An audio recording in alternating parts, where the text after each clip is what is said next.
kilo amaga tangkai laure. Thum yangang khara champra tangkai mahi sumjalaga fajana tosalaga thamasi.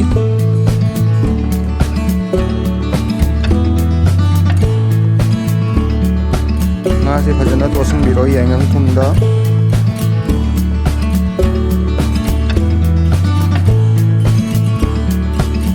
Asat hau sahalaga deep fry toba haurasi.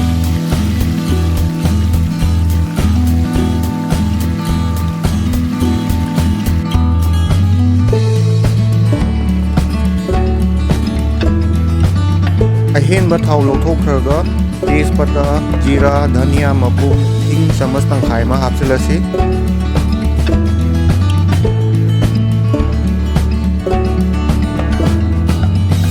Tilau mari slice tauraga ngaurasi.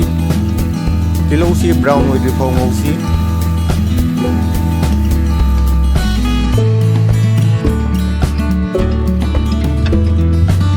Sing sanam paste chamas ani hapasi ising kharaga. Minute mari mga mung ngaurga sing sanam se khamen sin mari chop tauraga hapasi. Khamen sin hapsilasi. Aduga masala so hapsan ba yare.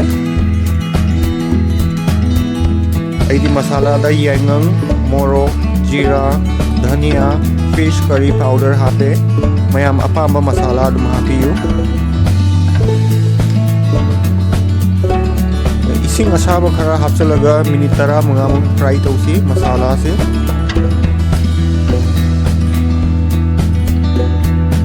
Minute tara mga mukleraga masala munlaga ising asaba hapasi.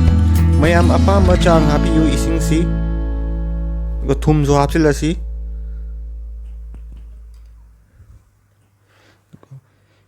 Hinjangi mahi se minute tara mga muk thongsi aduga awa fadigom hapsilasi.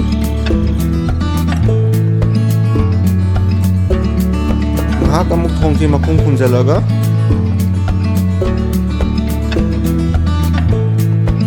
Aduga nga ngasai nga Ataoba do hapsilasi nga mahi sida.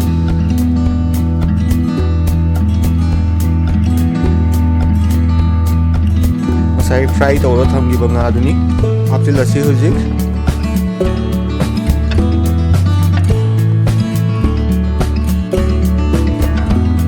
Season pepper asuba khara hapasi leitasu time kaide.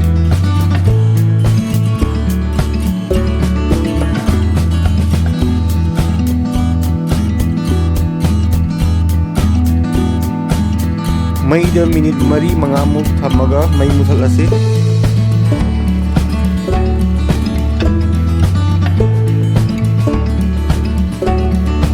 Fadigom chaisalaga mix fajana tawsalaga mai muthalasi yarani. Henjang se loire serve tawbo yarani. Thank you mayam. Thank you for watching.